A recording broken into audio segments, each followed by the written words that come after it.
Nous saluons le peuple de Dieu qui nous suit de partout. Ça, c'est votre émission, La Voix de l'époux, l'Évangile éternel. Et cette émission, nous ne cesserons de le dire, a pour but d'avertir le peuple de Dieu. Parce que nous passons des temps compliqués, difficiles, mon frère. Et aujourd'hui, par la grâce du Seigneur, nous voulons inviter les gens, frères. Vous qui nous suivez à partir de la maison, oui, il faut inviter des voisins. Parce qu'aujourd'hui, mon frère Élisée, on va ôter l'ignorance, frère.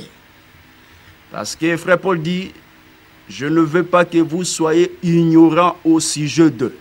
Donc nous comprenons que c'est les ministères qui ôtent l'ignorance. Oh, l'ignorance, c'est ça les ténèbres. Et là où il y a l'explication, frère, il n'y a pas les ténèbres, il y a la lumière. Parce qu'aujourd'hui, il y a des enseignements qui circulent dans le monde, précisément ici au Gabon. Et notre évangile, frère, a pour but de positionner les gens dans la parole, dans la doctrine. C'est pour cela, prenons Galates chapitre 1, verset 6. Allons-y vite, frère. Galates chapitre 1, au verset 6. Je m'étonne que vous vous détournez si promptement de celui qui vous a appelé par la grâce de Christ pour passer à un autre évangile. Non pas qu'il y ait un autre évangile, très bien, mais il y a des gens qui vous troublent. Voilà. Et qui veulent renverser l'évangile de Christ. Très bien. Frère Paul dit qu'il n'y a pas un autre évangile. C'est-à-dire qu'il n'y a pas deux évangiles, il n'y a pas 3, 4 comme les gens prétendent aujourd'hui qu'il y a 7 messages. Non, frère. Frère Paul précise qu'il y a un seul message qui est l'évangile de la grâce, l'évangile de Christ qui doit être prêché. Mais Paul précise qu'il y a des gens qui vous troublent. Voilà. Si nous sommes ici à la télé, c'est pour montrer aux gens que tout ce qui est enseigné aujourd'hui dans le monde, cela ne veut pas dire que c'est la vérité. Parce que frère Paul dit, il y a des gens qui vous troublent. Maintenant, nous dans l'émission, qu'est-ce que nous faisons? Nous montrons comment les faux troublent par le vrai. Donc nous présentons d'abord le véritable, la vraie parole. Et à partir de la vraie parole, la personne aura la connaissance que ce que j'avais, ça c'était une fausse connaissance. Ça c'était une fausse connaissance, frère. Donc nous comprenons par là, frère, durant tous ces temps que nous allons passer ici à la télé, c'est pour dévoiler comment aujourd'hui les gens troublent. Les troubles là, c'est aujourd'hui. Parmi les troubles, aujourd'hui, nous avons un élément ou des points qu'on doit partager avec le peuple. C'est pour cela qu'il faut inviter des voisins. Cette émission, il faut suivre ça en famille. Prenez vos Bibles parce que ça, c'est le temps de l'éclaircissement. Nous avons dit ça. Fini la blague à la télé. Ça, c'est le temps de l'éclaircissement. Amen. Et expliquez chaque chose dans la parole. Nous expliquons comment aujourd'hui les gens troublent par de fausses révélations, de fausses doctrines, frère. Voilà. Frère Paul dit qu'il n'y a qu'un seul évangile. Mais il y a des gens qui vous troublent. Mais aujourd'hui, frère, nous devons balayer quelque chose qui est enseigné aujourd'hui dans le monde, précisément ici au Gabon. Les gens passent à la télé pour demander aux gens de sortir dans des bâtiments. Donc, vous voyez quelqu'un qui dit que Dieu lui a envoyé pour dire que frère, sortez dans des bâtiments. Mais les bâtiments, c'est quoi? La question que nous posons aujourd'hui aux gens là qui prêchent. Les bâtiments, c'est quoi? Frère, quand tu parles un mot dans la Bible, il faut nous donner l'explication. Sortir des bâtiments. Aujourd'hui, on doit apporter la lumière sur ça. Qu'est-ce que les bâtiments? Parce que ces gens-là, ils disent que les bâtiments, c'est les temples. Mais voilà. Maintenant, nous devons apporter la lumière. Les gens qui construisent des maisons, qui disent que c'est les temples, est-ce qu'ils ont raison? Et les gens qui demandent aussi aux gens de sortir dans des bâtiments, c'est ça le message. Dieu nous a envoyé pour dire ça. C'est ça le message. Donc vous voyez quelqu'un, tu lui poses la question, quel est ton message? Il dit, frère, moi, Dieu m'a envoyé de dire aux gens de sortir dans des bâtiments. Non, non, non, ça, c'est pas le message. Allons-y, frère. C'est pour cela qu'on va expliquer aujourd'hui les temples, les maisons, les bâtiments, c'est quoi? Dans la parole. C'est comme ça qu'on prêche Dieu, frère. Commençons d'abord dans Exode chapitre 23, frère. Allons-y vite. Exode chapitre 23, verset 1. Exode 23, au verset 1. Tu ne répandras point de faux bruits. J'aime ça, frère. Tu ne te gêneras point aux méchants pour faire un faux témoignage. Remarquez ce que le frère Moïse dit. Frère Moïse dit, tu ne répandras point de faux bruits. Tu ne rejoindras point aux méchants pour faire un faux témoignage. Donc, Moïse explique que tu ne répandras point de faux bruits. Et tu ne joindras point aux méchants pour faire un faux témoignage. Donc nous comprenons, les gens qui font le faux témoignage, ce sont les méchants. Les méchants aujourd'hui, ce sont les faux serviteurs. Maintenant, frère Moïse dit ceci, que tu ne répandras point de faux bruits. Voilà, ici au Gabon, il y a de faux bruits. Les bruits là que j'ai dit, ce n'est pas français. Le bruit que Moïse dit que tu ne répandras pas, c'est véhiculer un faux message. C'est comme ça on prêche. Donc quand j'ai dit bruit ici, c'est le faux message aujourd'hui que les gens véhiculent dans le monde, précisément ici au Gabon. Maintenant, Moïse, déjà, il avertissait le peuple de Dieu que tu ne répandras pas de faux bruits. Donc, il était déjà prophète. C'est pour cela, frère Paul, qui est le frère de notre ensemble, il répète ça dans 2 Timothée chapitre 4, verset 3, frère. Allons-y vite. Non, prends d'abord Exode chapitre 23 toujours. Continuez le verset 2. Exode chapitre 23, verset 2. Exode 23, verset 2. Tu ne suivras point la multitude pour faire le mal. Très bien, frère. Donc, nous comprenons que c'est dans la multitude. Oh, la multitude, c'est la foule. C'est là où les gens font le mal. Donc, aujourd'hui, si tu vois une assemblée où il y a la multitude, il ne faut pas avoir peur. Il ne faut pas dire qu'ils ont Dieu. Parce que frère Moïse, déjà, il a dit ça. Tu ne suivras pas quoi? La voie de la multitude pour faire du mal. Continue, frère. Et tu ne déposeras point dans un procès en te mettant du côté du grand nombre. Continue. Pour violer la justice. Dans un procès, tu ne te mettras pas à côté du grand nombre pour violer la justice. Oh, la justice aujourd'hui, c'est quoi? C'est la prédication de la croix. Maintenant, frère Moïse, déjà, il était prophète, il a dit, tu ne te mettras pas. Frère, répète la lecture, il faut répéter, frère. Tu ne te mettras point du côté du grand nombre pour violer la justice. Oh, le grand nombre, c'est ça la multitude. Donc, nous comprenons aujourd'hui, quand vous voyez quelqu'un, il prêche la fausseté, et derrière lui, il y a beaucoup de gens. Moïse a déjà en parlé de cela.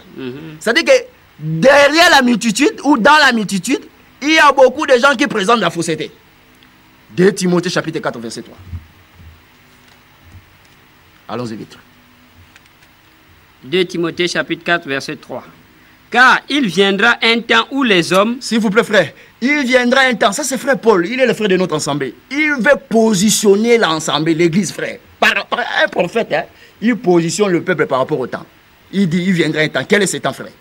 Continuez. Car il viendra un temps où les hommes ne supporteront pas la saine doctrine. Très bien.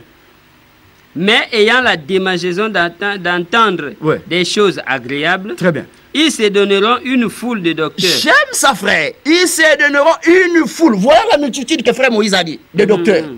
Ils vont faire quoi? Selon leur propre désir. Détourneront l'oreille de la frère Paul n'a pas dit que Dieu les a envoyés. Selon leur propre désir. C'est-à-dire qu'ils sont des uniques fabriqués créés par eux-mêmes. Donc il s'est levé un bon matin. Moi, je suis le messager. Moi, je suis prophète. Il dit, bon, prophète, c'est plus bon. Messager maintenant. Mais il ne comprend pas que le prophète, c'est seulement les messagers. Donc, prophète, c'est le messager. Il veut seulement se cacher derrière là. Nous disons ceci. Si tu es commerçant, allez-y faire le commerce. Il ne faut pas embrouiller le peuple de Dieu ici au Gabon. Ça, c'est le temps de l'éclaircissement, frère. Frère Paul dit ceci que ils s'élèveront une foule. Oh, la foule, c'est ce que frère Moïse a dit, la multitude des gens qui présentent la fausseté. Donc, Moïse et Paul, ils sont en harmonie. Parce que ce sont des frères. Ce sont des frères. Donc, nous comprenons qu'aujourd'hui, il y a des enseignements qui circulent par les gens. Ils disent que ils demandent aux gens de sortir dans des bâtiments. Frère, les bâtiments, c'est quoi? Ils disent que c'est les temples dont les gens doivent sortir. Donc, c'est ça les messages. On détruit un enseignement par un enseignement, frère. Nous devons devoir apporter la lumière. Les temples, c'est quoi aujourd'hui? Et les bâtiments, c'est quoi? La maison, c'est quoi? Parce que déjà, à titre de formation, les apôtres ont enseigné dans des bâtiments. Là, il faut déjà retenir. On va donner l'explication aujourd'hui, frère. Et à la télé, fini déjà. Quelqu'un qui va encore s'élever, dire qu'il sortait dans les bâtiments, on va demander avec lui une conférence débat. Donc, il ne faut plus embrouiller le peuple de Dieu dans la télé. Fini les choses qui sont sorties dans les bâtiments. Non, ça, c'est pas les messages. Dieu ne peut pas t'envoyer seulement pour dire sortir dans les bâtiments. Quel est le contenu du message? Ça, c'est pas le message. Paul n'a pas dit ça. Allons-y maintenant, frère. Nous parlons du temple, frère. Il faut d'abord comprendre quelle est la personne qui a eu l'idée de construire les temples. Parce que les gens disent, aujourd'hui, les gens construisent des temples. Est-ce que c'est ça les temples? Allons-y, frère. 1 Roi chapitre 8, versets 18 à 19.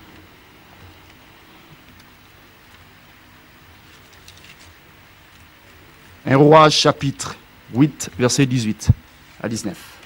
1 Roi chapitre 8, versets 18 à 19. Et l'Éternel dit à David, mon père, puisque tu as eu l'intention de bâtir une maison en mon nom. Très bien, frère, allons-y doucement. La personne qui a eu l'intention, l'idée de bâtir une maison au nom de l'Éternel, c'est qui? David. C'est David. Oh, David, c'est qui? C'est le père. Continue, frère. Et tu as bien fait d'avoir eu cette intention. Ouais.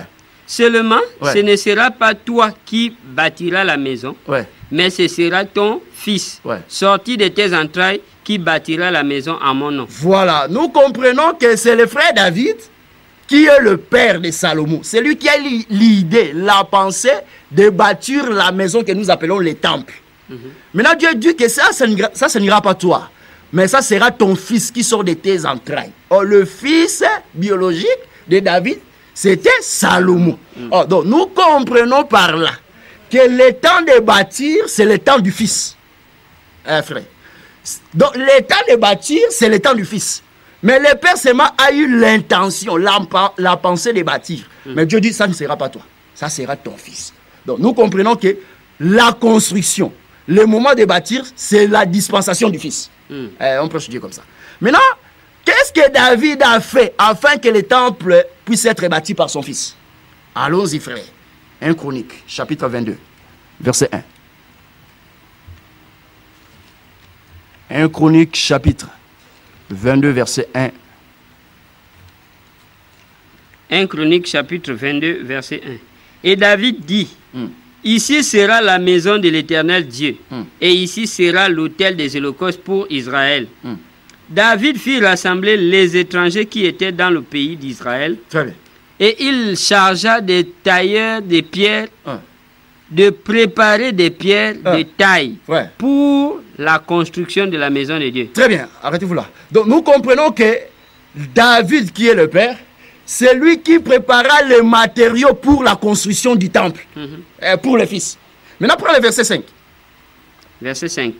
David disait, mon fils Salomon est jeune et d'un âge faible, et la maison qui sera bâtie à l'Éternel s'élèvera à un haut degré de renommée et de gloire dans tous les pays. C'est pourquoi je veux faire pour lui des préparatifs. Ah, voilà. Donc, c'est le père qui fait les préparatifs pour la construction du temple. Donc, le temps du père, c'est le temps de la préparation, frère. Mais le temps du fils, c'est le temps de l'accomplissement. Donc, le fils vient achever ce que le père a eu comme pensée. C'est comme ça. Donc, nous comprenons ceci, frère, que c'est le père qui a eu l'idée et qui a fait le préparatif. C'est-à-dire, il a réuni tous les matériaux, frère. Donc, les matériaux, c'est David qui a réuni ça. Maintenant, Salomon, lui, il ne vient que pour rassembler et construire. Donc, nous comprenons que le temple doit être construit par les fils. Très bien, frère. Parce que nous parlons du temple, frère, aujourd'hui. Le temple doit être construit par le fils. Mais, remarquez ceci, frère. Dans 2 Chroniques, chapitre 3, verset 1. Allons-y vite, frère. 2 Chroniques, chapitre 3, verset 1. 2 Chroniques, chapitre 3, verset 1. Salomon commença à bâtir la maison de l'Éternel à Jérusalem, sur la montagne de Morija, qui avait été indiquée à David. Très bien, frère. Jusque-là, nous n'avons pas encore donné l'explication, frère. Là, nous sommes en train de rassembler les Écritures. L'explication vient après. Parce que c'est ce que nous disons. À la télé, le ministère n'est pas seulement Jean chapitre 3, Hébreux chapitre 12, Hébreux chapitre 4. Non. Un ministre de la parole, c'est lui qui donne les Écritures. Après avoir donné les Écritures, il faut rassembler cela pour nous former un corps. Donc, donner l'explication, frère. Là, nous sommes en train de rassembler seulement les Écritures. L'explication maintenant vient, frère. L'Écriture dit ceci dans 2 Chroniques chapitre 3 verset 1. Que le lieu où Salomon construit, bâtit le temple, c'était à Morija. Très bien, frère. Sur l'aire d'Orna. Oh, l'aire d'Orna, c'est l'endroit où David a offert des sacrifices à Dieu. Il a offert des holocaustes et des sacrifices, des actions de grâce. Or, nous comprenons que sur cette montagne, c'est là où les sacrifices sont donnés. Or, Morija, c'est le lieu où Abraham devait aussi offrir les sacrifices. C'est là où le temple devait être construit, frère, sur cette montagne. Nous expliquons les choses comme ça. Maintenant, pourquoi le père doit préparer et le Fils doit bâtir. Donc nous comprenons que le temps de bâtir, c'est le temps du Fils. Proverbe chapitre 1, verset 8 égale à Proverbe chapitre 6, verset 20. Allons-y vite.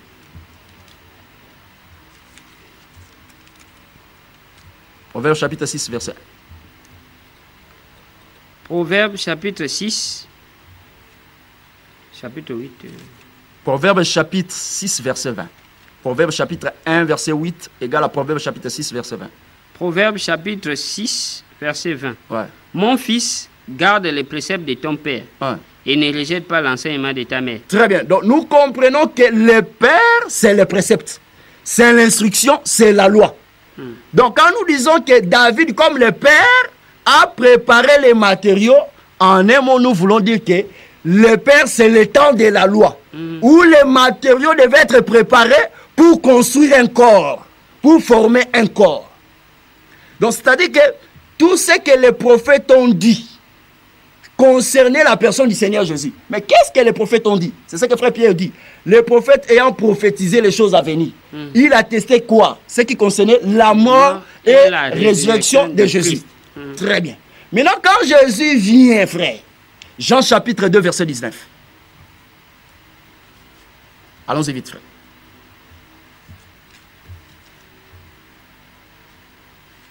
Allons-y vite, frère. Nous avons beaucoup de choses à dire. Jean chapitre 2, verset 19. Jean chapitre 2, verset 19. Jésus leur répondit, détruisez ce temple et en 3 jours, je le relèverai. Ah, voilà comment maintenant le Fils bâtit. Donc Jésus qui est le Fils, quand il est venu, il dit, détruisez ce temple, après 3 jours, je vais le rebâtir. Donc nous comprenons que la dispensation du Fils, c'est là où le temple doit être bâti. Mais continuez en bas, frère, qu'est-ce que l'Écriture dit? Les Juifs dirent, Ouais. il a fallu 46 ans pour bâtir ce temple. Très bien. Et toi, en 3 jours, tu le relèveras. Ouais. Mais il parlait du temple de son corps. Voilà. Donc nous avons compris ceci, frère, que le temple que Salomon a construit, Salomon qui est le fils de David, cela doit être expliqué parce que toutes ces choses, c'est l'ombre des choses à venir. Cela doit être expliqué dans un corps qu'on appelle Jésus. Maintenant, quand Jésus vint, il se présente comme le fils de David. Comme Salomon, il dit, détruisez ce temple, après 3 jours, je vais le rebâtir. Donc nous comprenons que ceci, frère, le temple n'est pas un temple physique comme ça, mais le temple devient un homme. Donc aujourd'hui, quand nous disons le temple devient un homme, c'est la personne du Seigneur Jésus. C'est ce que Jésus a dit à la femme samaritaine. Ça sera nu sur cette montagne, ni à Jérusalem. Pourquoi Jérusalem? Jérusalem, c'est là où se trouve le temple, frère. Donc nous comprenons aujourd'hui que le temple devait la personne du Seigneur Jésus-Christ. C'est là où les gens doivent adorer. Maintenant, le temple, ça s'est trouvé qu'en Jérusalem. C'est pour cela que les gens partaient là-bas pour adorer. Maintenant, chez nous, les nations, comment est-ce que là où les apôtres se réunissaient, ils se réunissaient où? Et comment? Et quand? C'est ce que nous expliquons, frère. Parce que les gens ont dit que aujourd'hui, les gens doivent sortir dans des bâtiments. Nous disons, frère, les bâtiments, c'est quoi? Et nous donnons d'abord l'explication que les temples que Salomon a construits, c'était un temple physique comme ça. Et c'était à Jérusalem. C'est là où les gens partaient pour adorer. Maintenant, le temps de Père, c'était le temps où les matériaux devaient être rassemblés. Quand nous expliquons les matériaux, c'est l'ensemble des Écritures qui doivent être rassemblées pour former un corps. Le corps, là, c'est la personne du Seigneur Jésus. C'est lui qui est le temple. Donc aujourd'hui, nous n'avons pas besoin d'un temple physique comme ça. Non, non, non, non. Maintenant, si quelqu'un s'élève à la télé, il dit aux gens, sortez dans des bâtiments parce que les bâtiments, c'est le temple. C'est un ignorant. Donc lui-même, il ne connaît pas la définition. Les temples aujourd'hui, c'est qui? Et voilà. Parce que Jésus lui-même, il a dit, détruisez ces temples et en 3 jours, je vais les rebâtir. Donc Dieu chez les nations, nous n'avons pas besoin à rentrer dans un temple physique comme ça. Et non, non, non, non. Maintenant, quelqu'un qui dit à la télé que, oh, sortez dans des temples, sortez dans des bâtiments. Les temples là, Dieu a déjà passé ce temps-là. Nous disons, frère, tu ne comprends pas les temples. Et tu ne comprends pas la définition du temple. Aujourd'hui, nous expliquons que le temple devient un corps, c'est la personne du Seigneur Jésus. Donc, le temple aujourd'hui, c'est la parole. La parole, c'est ça les temples, c'est ça la personne du Seigneur Jésus. Maintenant, nous devons maintenant apporter la lumière. Comment est-ce que les apôtres priaient et là où aussi les apôtres priaient? C'est ce que nous sommes venus parler aujourd'hui. Allons-y, frère. Actes. Actes chapitre 5, verset 40.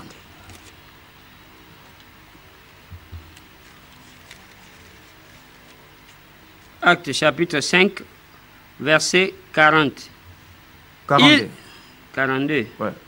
Et chaque jour dans le temple et dans les maisons, il ne cessait d'enseigner et d'annoncer la bonne nouvelle de Jésus-Christ. Et là, ce sont les apôtres.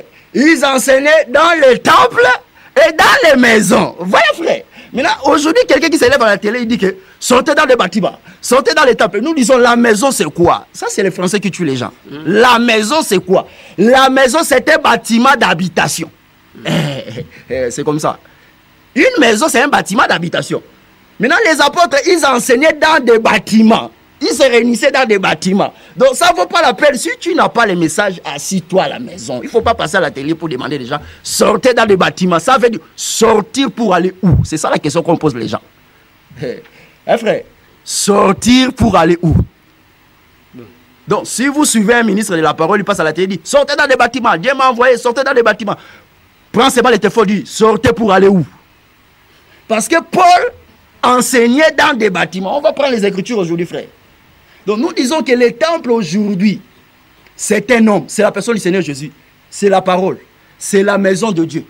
Parce que Dieu dit dans Ésaïe chapitre 66, verset 1. Frère, vous pouvez prendre ça vite. Ésaïe chapitre 66, verset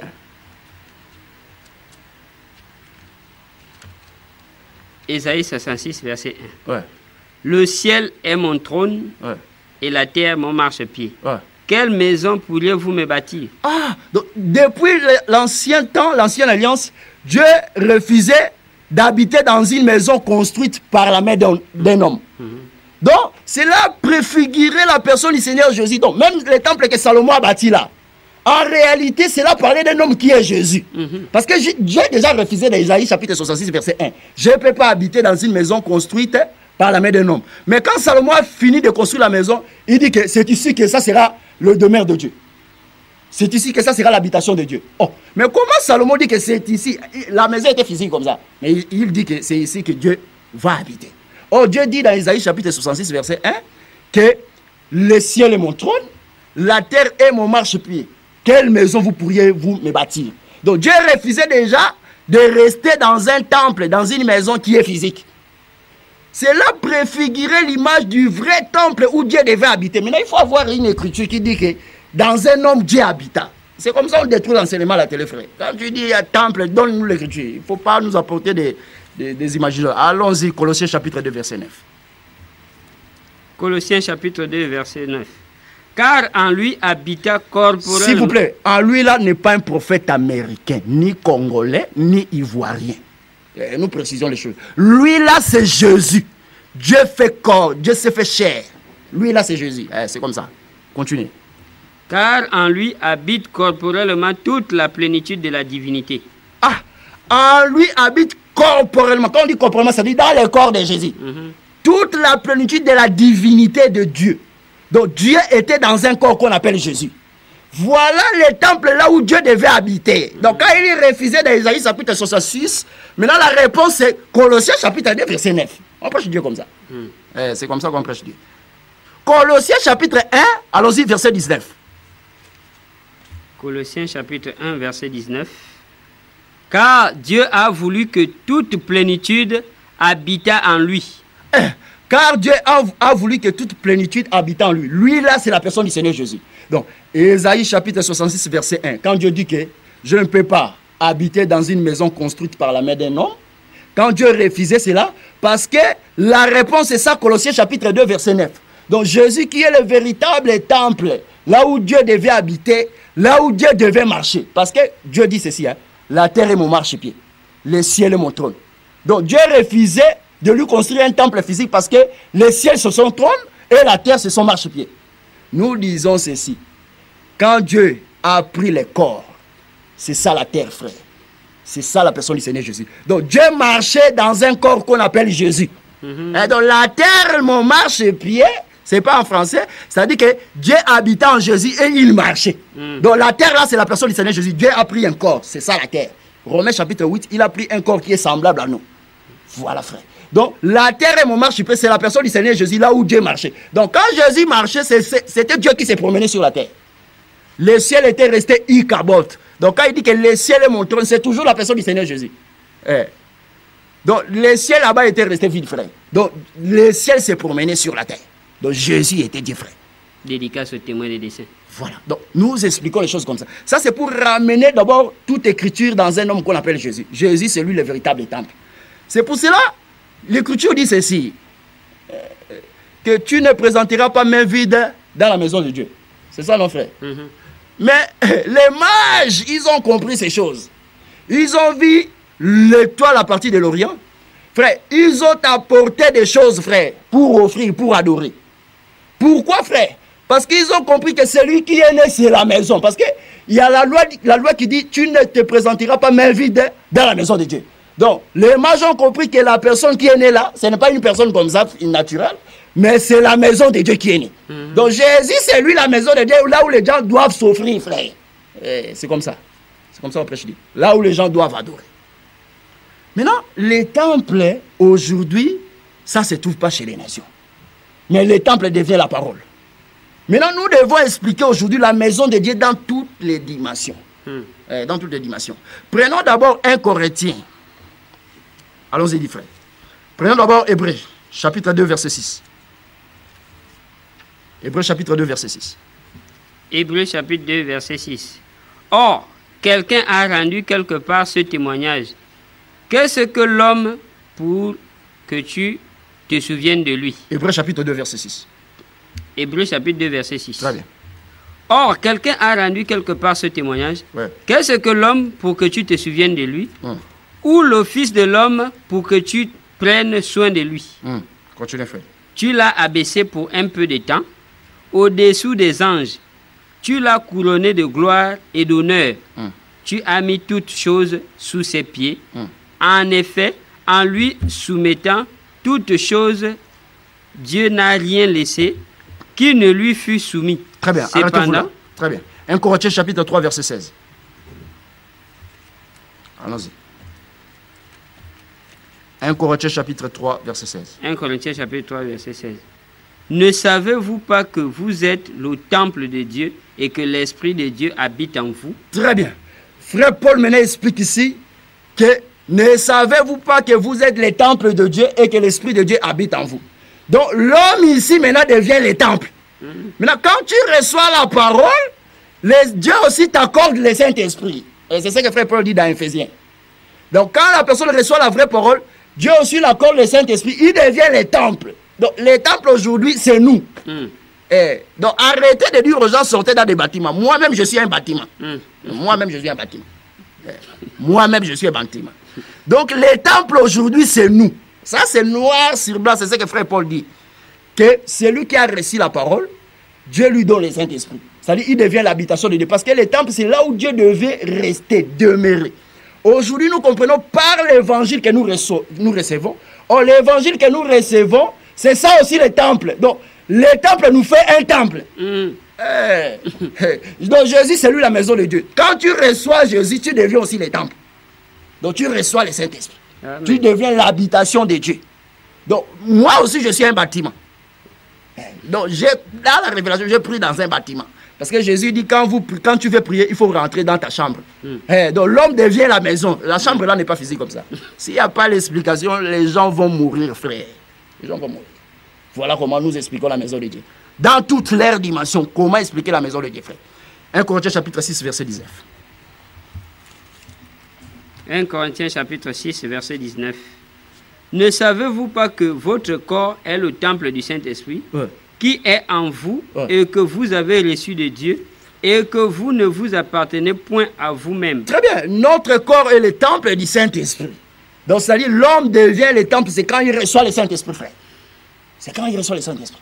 Donc, nous comprenons que quand nous disons le temple, nous ramenons ça d'abord à Jésus. C'est Jésus qui est le véritable temple. Et quand nous recevons la parole, nous aussi, Dieu nous fait un temple par le Saint-Esprit. Maintenant, nous devons aussi apporter une écriture. Hébreux chapitre 3, verset 6.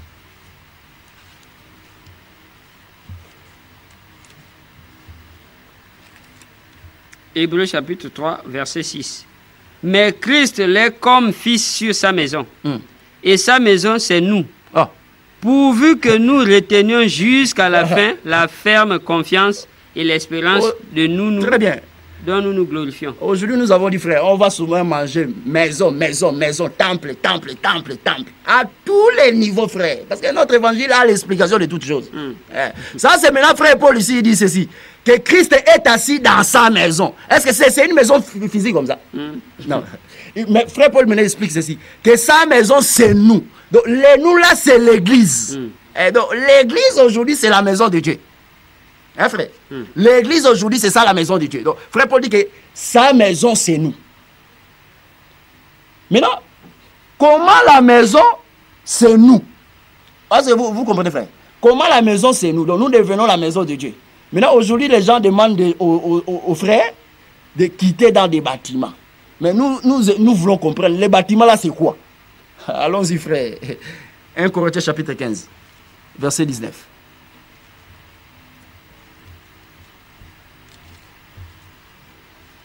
Avant d'arriver là-bas, frère, maintenant, il faut avoir une exactitude, frère. La précision que la maison aujourd'hui, c'est l'église. 1 Timothée, d'abord, chapitre 3, verset 15. Allons-y.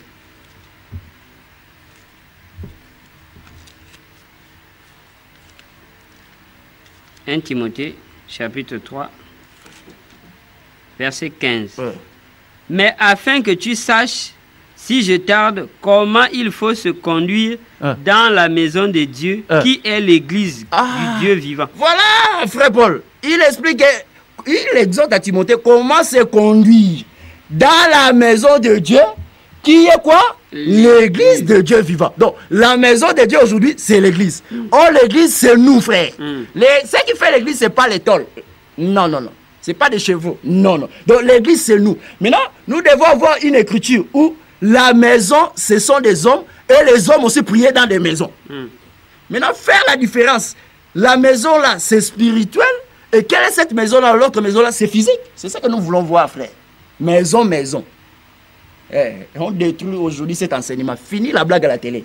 Donc il ne faut plus passer à la télé pour embrouiller les gens. Sortez dans des bâtiments, ce n'est pas les messages. Il y a beaucoup de choses à prêcher dans la parole. Nous avons un verset ici, on demande des gens de nous expliquer. Job chapitre 41, sur les écailles du crocodile. Si quelqu'un a l'explication, il vient nous expliquer. Il faut arrêter la blague à la télé. Nous avons dit la fois dernière, nous avons peu de minutes. Par la grâce, vous pouvez voir. Le frère Dadé, il est là. Il dit, frère, vraiment, nous faisons des blagues à la télé.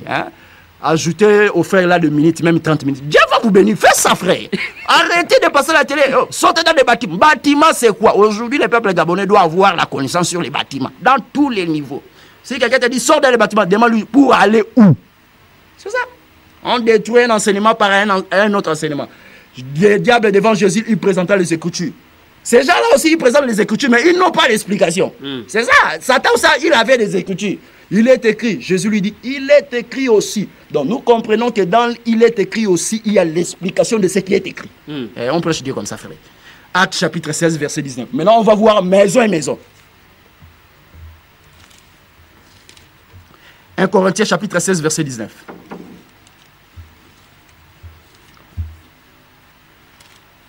Un Corinthiens chapitre 16, verset 19. Les églises d'Asie vous saluent. Aquilas et Priscille, avec l'église qui est dans leur maison. Oh frère, avec l'église qui est où? Dans leur maison. Dans leur maison. Il y a combien de maisons? Parce que Hébreux chapitre 3 verset 6, frère Paul dit que sa maison c'est nous. Hein frère? Le nous là c'est l'église. Donc l'église priait dans une maison. Il y a maintenant 2 maisons là-dedans. Hein frère? Donc quand nous disons maison, la maison spirituelle c'est d'abord l'église. Maintenant l'église, le frère s'est rassemblé dans une maison. Or, la maison, c'est un bâtiment d'habitation. Maison, bâtiment d'habitation. Donc, les apôtres, ils ont prié dans des bâtiments. Fini la blague à la télé. Apôtres enseignaient dans des bâtiments. Ils prêchaient dans des bâtiments. Si même tu pars dans une école, les apôtres prêchaient dans une école, on va donner le verset où Paul enseignait dans une école. L'école aussi, c'est un bâtiment. Frère. Donc, dans une école, nous trouvons l'enseignement, nous trouvons l'administration. Mais cette administration, cet enseignement-là est donné dans un bâtiment. C'est comme ça. Donc, ce qui fait l'école, ce n'est pas seulement les bâtiments, mais c'est l'enseignement, c'est l'administration, ce sont les personnels. Mais les personnels, là, les enseignants, ils enseignent dans un bâtiment. Donc, les apôtres aussi, ils enseignaient dans des bâtiments. Arrêtez de mentir au peuple ici à la télé. Fini la blague. S'il n'y a pas les messages, Reste à la maison, fais le commerce. Ou si vous savez expliquer sur les équations de la Bible, il y a une école ici, dépose la demande. Moi, je sais expliquer l'équation. Mais les choses de Dieu, laissez ça aux gens qui sont mandatés pour expliquer les choses. Il ne faut pas embrouiller le peuple gabonais ici. Ça, c'est le temps de l'éclaircissement. C'est pour ça que nous disons, frère, appelez les voisins. Quand tu es sur cette émission, il ne faut pas suivre ça seul. Ça, c'est le temps de la lumière. Est-ce que vous savez, au commencement, c'était quoi, frère? Ah, Dieu n'a pas fait ça hasard. La lumière vient après. Donc, Dieu a laissé d'abord le faux là prêcher. Voilà maintenant la lumière, frère. C'est ça l'évangile éternel que nous présentons à la télé. Fini la blague. Donc, nous comprenons que les apôtres ont enseigné, ils se réunissaient dans les bâtiments. Frère Paul dit ceci, saluez quoi, frère? Reprends la lecture. Les églises d'Asie vous saluent, Aquilas et Priscille, avec l'église qui est dans leur maison. Ah, avec l'église qui est où? Dans leur maison. Dans leur maison. Donc, c'est-à-dire qu'il y a une église qui se trouve dans la maison. Voilà, frère. Une église qui se trouve dans la maison. Dans la maison, là, c'était physique. Mais il y a une maison qui est spirituelle qui se trouve dans une maison qui est physique. Donc, aujourd'hui, ça ne pose pas un problème que les gens se réunissent dans une maison. Maintenant, est-ce que vous avez une écriture qui dit que là où les apôtres se réunissaient dans une maison, il n'y avait pas de rideaux? La Bible n'a pas précisé ça. Mais vous voyez quelqu'un, il passe à la télé et dit que oh, là où les gens mettent les ventilateurs, c'est un péché. Où tu as pris ça où dans la Bible? Où? Oh, là où si tu mets les rideaux, c'est un péché. Mais est-ce que tu as d'abord une écriture qui dit que quand les apôtres réunissaient dans des maisons, il n'y avait pas de rideaux, il y avait des rideaux? Donc, c'est ce que frère Paul dit. Hein. Ils veulent être docteurs de la loi. Ils ne savent ni ce qu'ils affirment, ni ce qu'ils disent. Donc, avant d'apporter l'enseignement, il faut d'abord avoir la connaissance sur la chose. Il ne faut pas passer à la télé pour embrouiller les gens. Oh, rideau. Non, Dieu n'est pas dans ces choses-là. Dieu maintenant devient un temple. Le temple devient la parole. Donc, rideau, ventilateur, ça n'a rien à voir avec les choses de Dieu. Explique-nous la parole. Il y a beaucoup de choses expliquées dans la Bible.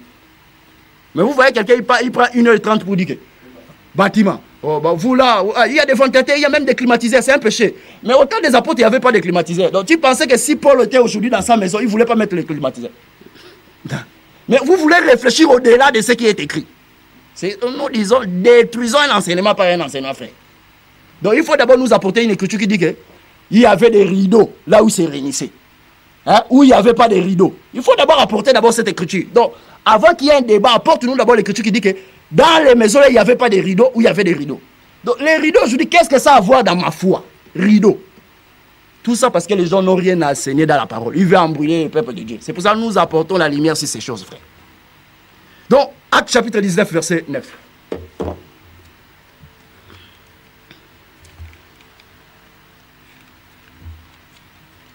Actes chapitre 19, verset 9. Actes chapitre 19, verset 9. Mais comme quelques-uns restaient endurcis et incrédules, décriant devant la multitude la voix du Seigneur, il se retira d'eux, sépara les disciples et enseigna chaque jour dans l'école d'un nommé Tyrannus. Qui a enseigné là, c'est Paul? Il enseignait chaque jour, continuez frère. Dans l'école d'un nommé Tyrannus. Dans l'école d'un homme nommé Tyrannus. Donc, Paul, il enseignait dans une école. Donc, l'école, c'est un bâtiment. L'école, ça se trouve dans un bâtiment. Donc, quand tu dis que nous sommes dans une école, nous voulons l'école. Mais l'école, c'est un bâtiment. Vous pensez c'est quoi? Donc, vous pensez que quand tu dis école, donc, tu as extrapolé, donc c'est une révélation, tu es devenu... Non. Une école, c'est un bâtiment. Mais ce qui fait l'école, ce n'est pas les bâtiments. L'enseignement, ça se donne dans une école. Vous comprenez ces choses. Donc, Paul, il enseignait dans une école. Maintenant, il n'y a aucune recommandation dans la Bible où les apôtres nous ont fait montrer les modèles que quand vous devez vous réunir, il faut construire une maison ou ne pas construire une maison. Il n'y a pas ça. Oh, il faut avoir des ventilateurs, il faut voir qu'il y ait des ventilateurs. Il n'y a pas ça. Donc ça, ce n'est pas la doctrine. Ça ne touche pas la doctrine. Ce sont les avis. Voilà. Donc, quelqu'un doit nous apporter d'abord une écriture qui dit que là où on doit se réunir, il faut qu'il n'y ait pas de rideaux ou qu'il y ait des rideaux. Donc, celui qui a mis les rideaux, il n'a pas péché. Celui qui n'a pas mis les rideaux aussi n'a pas péché. N'ajoutez pas foi à tout esprit. Il faut examiner. Quand tu veux donner une révélation, un enseignement, il faut d'abord que une écriture soit ta base. Mais vous voyez, quelqu'un veut passer à la télé et dit que Rideau. Non, nous ne sommes pas là pour ça, frère. Oh non, parce que louer une maison, c'est un péché. Les apôtres, ils se réunissaient dans des maisons de frères. Maintenant, nous devons avoir une écriture là où Paul a loué la maison. Aujourd'hui, frère, détruire tout. On va rien laisser. Acte 28. Ouais, allons-y, frère. Aujourd'hui. Allons-y, vite. Acte chapitre 28. Que les gens qui suivent à partir de la maison, prenons le verset 30. Paul demeura 2 ans entiers dans une maison qu'il avait louée. Oh, non, réponds, frère, tu as mal lu. Réponds à la lecture. Paul demeura 2 ans entiers dans une maison qu'il avait louée. Ah, donc nous comprenons d'abord, aujourd'hui quand les gens disent que, non frère, il ne faut pas louer une maison. Les apôtres ne louaient pas de maison, ils se réunissaient dans des maisons de frères. Mais Paul a loué une maison. Mais qu'est-ce qu'il faisait dans cette maison-là? Continuez la lecture, frère. Prêchant le royaume de Dieu. Continuez, frère. Et enseignait ce qui concerne le Seigneur Jésus-Christ en toute liberté, sans obstacle. Voilà. Donc, Paul a loué une maison et dans cette maison, il a enseigné et il prêchait. Donc aujourd'hui, si les saints, si les enfants de Dieu sont réunis, ils disent que bon, nous, on peut louer une maison là-bas pour aller se réunir. Ce n'est pas un péché parce que Paul a loué une maison, il prêchait dans cette maison. Fini la blague à la télé. Voilà. Fini. Donc les gens déjà qui prêchent ça déjà, ils n'ont qu'à enlever ça. Nous avons dit et nous le répétons. Si quelqu'un n'est pas d'accord, ça ne vaut pas la peine de nous menacer par des messages. Organisons une conférence débat, frère. On parle de ces choses. Parce que nous voulons éclairer le peuple de Dieu.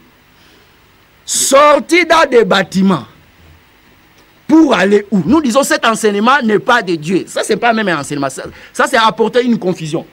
Donc c'est pour cela dans cette émission, tout au long de cette émission, même pendant 4 ans, c'est ça qu'on va parler. Comment les gens troublent. Frère Paul dit qu'il y a un seul évangile. Mais il y a des gens qui vous troublent. Voilà comme un autre enseignement comme ça, les gens troublent. Qui sortaient dans des bâtiments. Mais sortir pour aller où? C'est ce que nous disons, frère. Que l'exode, ça se fait quand on mange l'agneau. Voilà. Maintenant, parce que ils ont parlé en français. Sortir. Maintenant, nous, comme nous avons l'explication de toutes choses, nous expliquons maintenant sortir là dans le langage de Dieu. Parce que frère Paul dit, hein, aux choses spirituelles, nous devons tenir le langage spirituel. C'est comme ça. Maintenant, et il dit, c'est mal, sortir, c'est-à-dire comme ça physique. Non, on ne sort pas comme ça. Sortir pour aller où? Tu étais d'abord où? Voilà les problèmes qui se posent. Donc, vous ne pouvez pas passer à la télé de demander aux gens de sortir dans des bâtiments. Non, ce qui fait problème, ce n'est pas les bâtiments là, ce n'est pas la maison. Ce qui fait problème, c'est l'hôtel, c'est l'enseignement.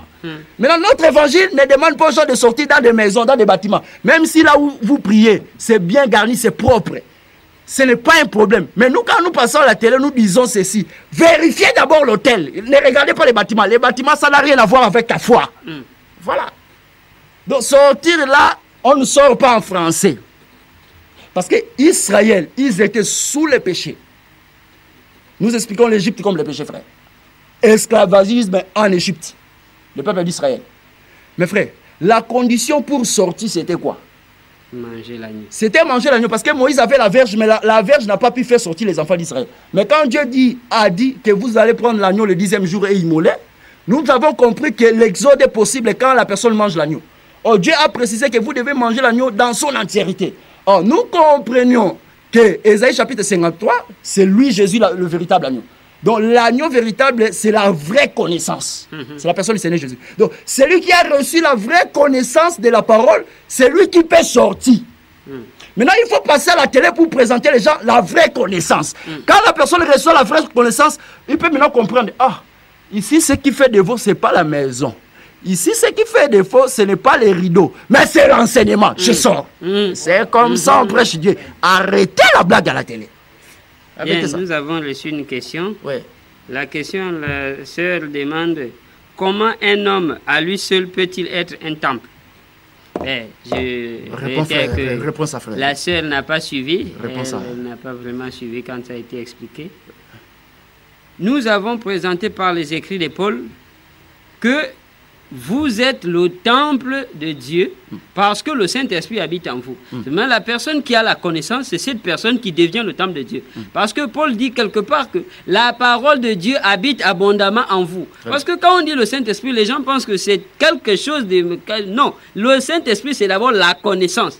C'est quand on a la connaissance qu'on est sûr qu'on a le Saint-Esprit en soi. Et cette connaissance nous donne la capacité de maîtriser notre corps. Très bien. C'est ce que le frère vous explique. Donc, quand tu reçois la vraie parole, Dieu t'accorde aussi le Saint-Esprit. Et quand tu reçois le Saint-Esprit, tu deviens le temple de Dieu. Donc ça, on a déjà répondu à ça. Donc il faut bien nous suivre. Donc nous disons ceci, frère. Exode n'est possible quand on mange l'agneau, la vraie connaissance. Donc, ceux qui passent à la télé pour dire aux gens de sortir dans des bâtiments, ce n'est pas le message. Parce que le message de Moïse, c'était quoi, frère? Pour sortir, c'était manger l'agneau. Donc aujourd'hui, ce qui fait défaut, ce n'est pas des maisons que nous construisons, frère. Même si tu construis une maison là où les gens se réunissent, c'est bien. Tu peux bien embellir, ce n'est pas un problème. Mais le problème, est-ce qu'il y a la parole qui est la véritable maison dans cette maison physique? Parce que la parole, c'est ça la maison véritable. C'est ça la maison véritable. Maintenant, là où il n'y a pas la parole de Dieu, il n'y a pas aussi la maison de Dieu. S'il vous plaît, nous vous prions de procéder par les SMS. Vous qui appelez, c'est plutôt par SMS. Très bien, frère. Maintenant, remarquez ceci. Ces gens-là qui demandent aux autres de sortir dans des bâtiments, eux-mêmes, ils prêchent dans des bâtiments. Ils se réunissent dans des maisons, dans une école. Mais ils ne savent pas qu'une école, ça se situe dans un bâtiment, ça se trouve dans un bâtiment. Mais ils se contredisent même à la télé. Bâtiment. Ils connaissent même. C'est ce que frère Paul dit. Ils veulent être d'auteurs de la loi. Ils ne savent ni ce qu'ils affirment. Donc, avant même de passer à la télé, pour parler d'une chose, il faut d'abord vérifier la chose. Il faut vérifier la chose, frère. Vérifiez bien la chose. Parce que Pierre a dit à Jésus, frère, nous expliquons l'Exode, sortir, frère. Mon frère Élisée. Pierre a dit à Jésus ceci. Jésus, un jour dit, aujourd'hui vous allez manger ma chair et boire mon sang. Il y a eu un problème, frère, il y a eu de murmures. Les gens disent, cette parole est dure, qui peut l'écouter? Les autres disciples, ils ont fui. L'Écriture dit qu'ils n'ont pas voulu marcher ensemble avec Jésus. Donc nous comprenons que quand Jésus explique la parole, il y a certains qui refusent de marcher ensemble avec la parole. Maintenant, Jésus regarda les 12, l'Écriture dit ceci. Il leur dit, mais vous avez resté pourquoi? Pierre prend la parole, il dit ceci. Paul n'a pas dit, voilà notre problème. Paul n'a pas dit, où irai-je? Non. Paul n'a pas voulu savoir les demeures où ils vont partir, l'endroit, où une maison, non. Paul a dit, auprès de qui irions-nous? Pierre plutôt. Prenez ça, frère. Il ne faut pas combattre les Écritures. Allons-y, Jean.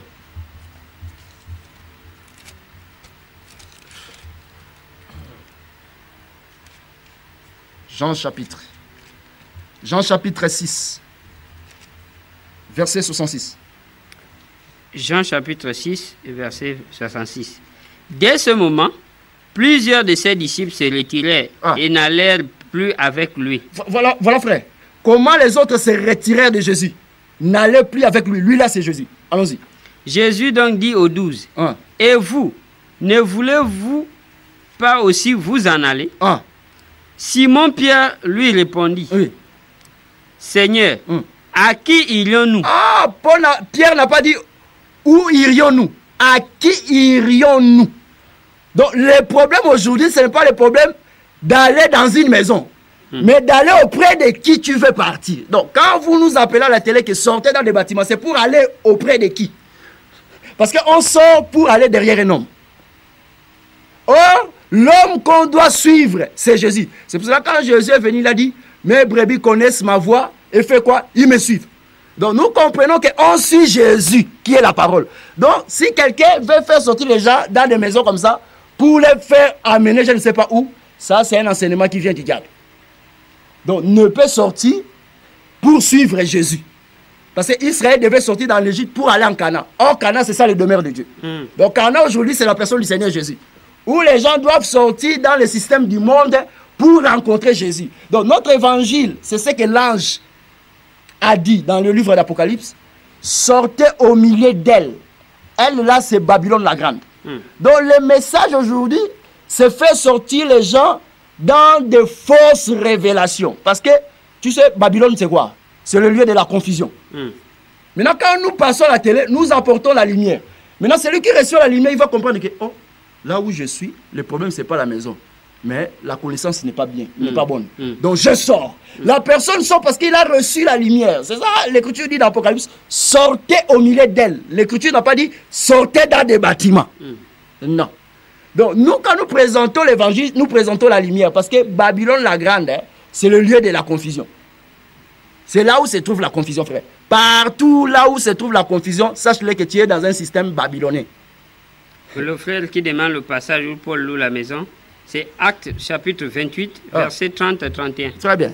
Il y a des écritures, c'est ça. Voilà. Donc, dans les livres d'Apocalypse, l'ange n'a pas dit que sortez dans des bâtiments. Mais il a dit, sortez au milieu d'elle. Donc, nous comprenons que elle, là, c'est Babylone la Grande. C'est une fausse adoration. Donc, là où les gens adorent un homme, aujourd'hui, dans ces temps, si tu ne crois pas un homme qui sort à Côte d'Ivoire, tu ne seras jamais sauvé. Nous disons que c'est Babylone la Grande, il faut sortir là-bas. Voilà. Donc, nous, maintenant, sortir là-bas, c'est quand tu reçois la connaissance. Nous te présentons Jésus comme la véritable connaissance pour que tu sors dans tous les faux systèmes, dans une fausse adoration.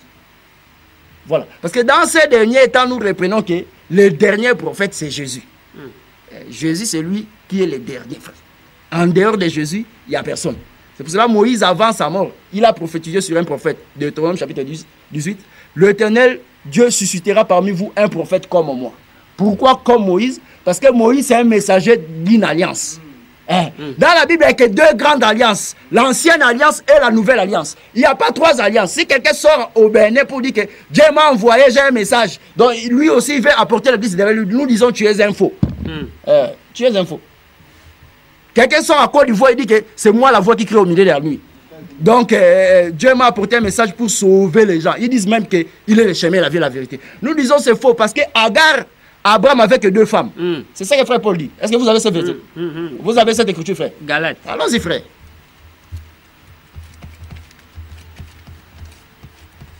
Allons-y vite. Que le peuple de Dieu connaisse ces choses. Nous sommes appelés à connaître bien ces choses, frère. Galates chapitre 4, verset 21. Galates chapitre 4, verset 21. Dites-moi, vous qui voulez être sous la loi, n'entendez-vous point la loi? Car il est écrit qu'Abraham eut deux fils, un de la femme esclave et un de la femme libre.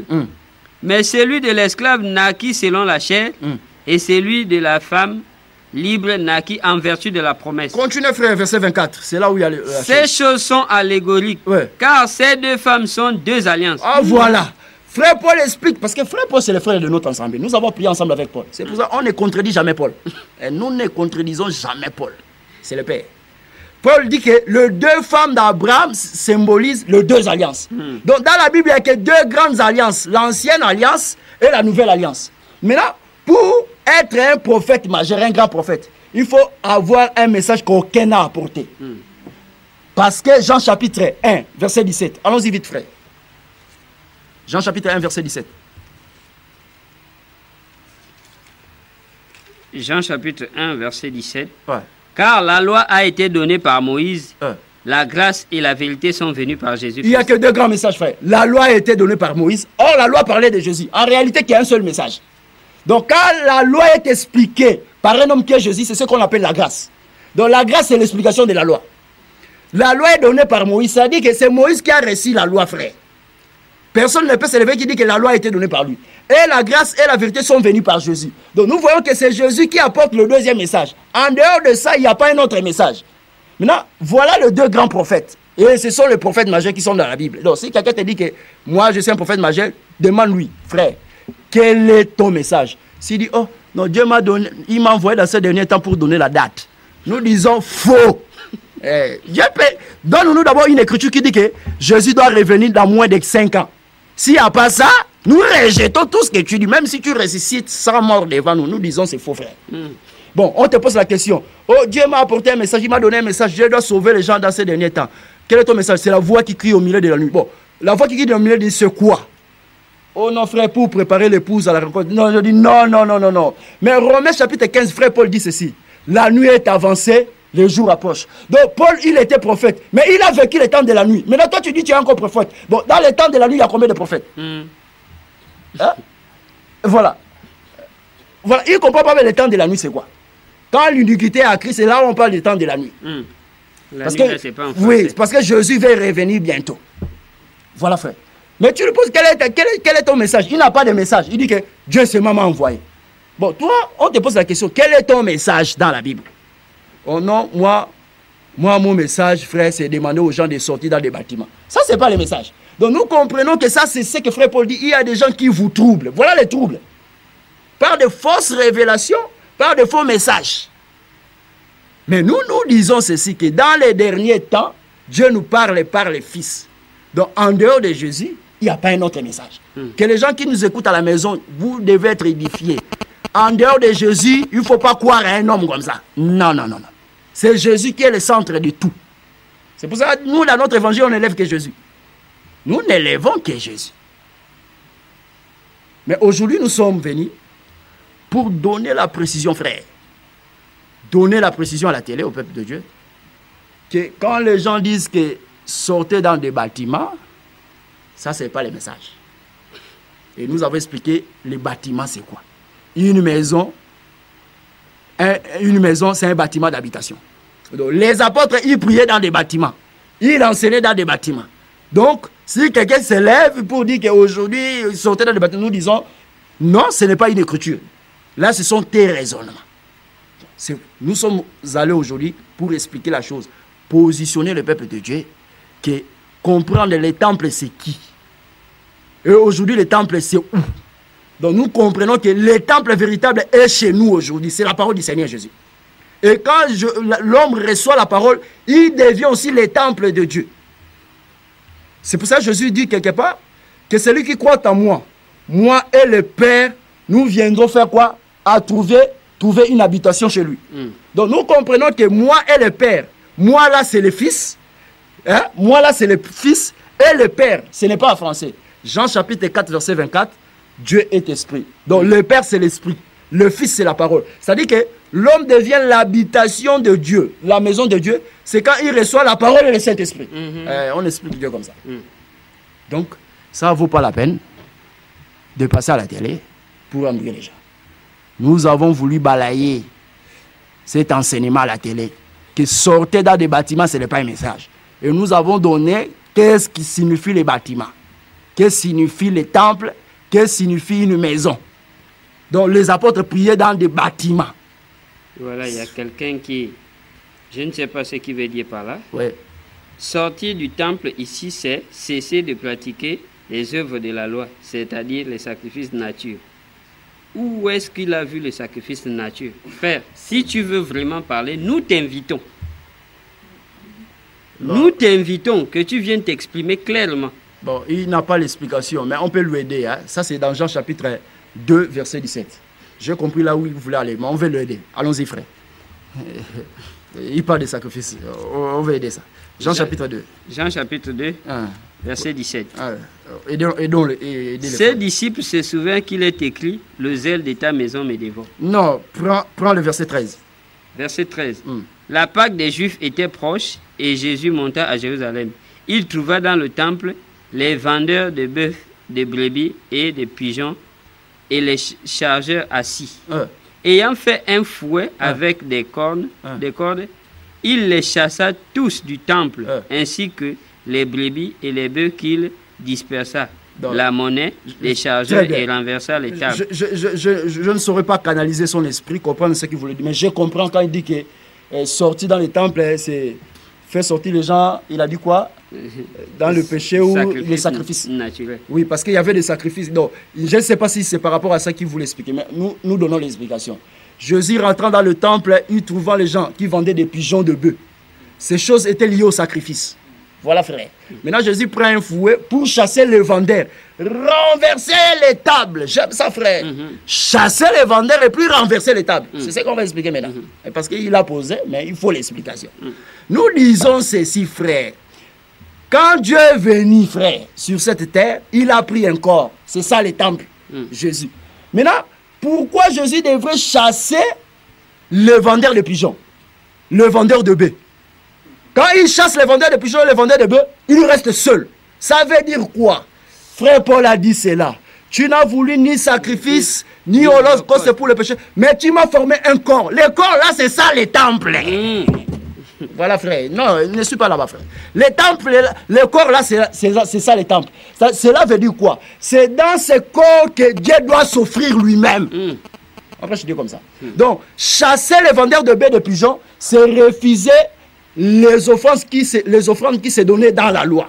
Donc Dieu refusait les offrandes qui se donnaient dans la loi.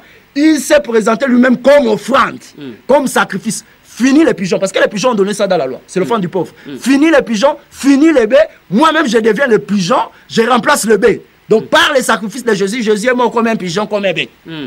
Comme un sacrifice, on explique Dieu comme ça. Maintenant, renverser les tables, ça veut dire quoi? Changer la dispensation, frère. Quitter la loi, la grâce. On explique Dieu comme ça. Il faut venir écouter la parole. Il faut venir écouter. Il faut venir. Changement de table, renverser les tables, c'est là le changement de dispensation. C'est fini. Et le message de Branham, c'est la distraction. Donc, nous voulons préciser les choses, frères, les gens qui nous suivent de partout. Ça, c'est votre mission, la voix de l'époux. Nous disons, frères, vous qui nous suivez partout, n'hésitez pas de nous appeler frères. Ça, c'est le temps de l'éclaircissement. Quand tu suis cette émission à la maison, il faut appeler le voisin. Appelez les voisins, prenez vos Bibles, parce que ça, c'est le temps où nous devons éclaircir le peuple de Dieu. Jésus revient bientôt, frère. Jésus revient bientôt. Et le peuple de Dieu doit être éclairé, frère. Si l'Écriture dit que mon peuple périt par manque de connaissance, en réalité, le peuple véritable de Dieu ne peut pas manquer la connaissance. Mais c'est celui qui rejette la connaissance, là, il périt. Comme ça, frère. Donc, quand tu rejettes la connaissance, là, tu péris, frère. Donc, c'est pour cela qu'il faut aimer la connaissance, frère. Il faut aimer la connaissance. Nous disons que Dieu n'est pas partout. Dieu se trouve là où se trouve l'explication de la parole. Et si tu veux savoir tous ces mouvements dans la Bible,